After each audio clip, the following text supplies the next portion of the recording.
How to deactivate your Instagram account temporarily. In this video, I will show you how can you easily deactivate your Instagram account.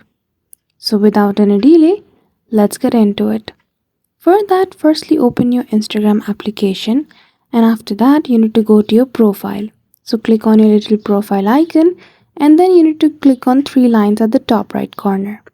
Then after, choose the option of settings and privacy, and above you will see the option of account center. Click on it, and then you need to navigate to your personal details.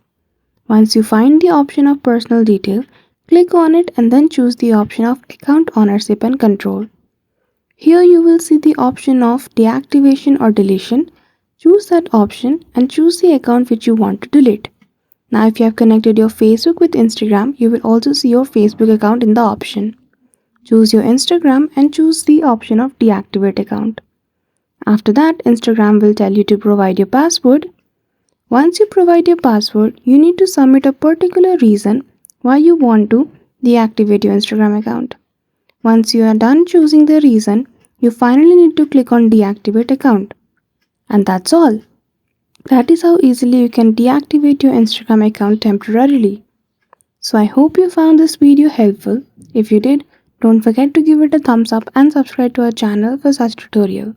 Thank you for watching till the end.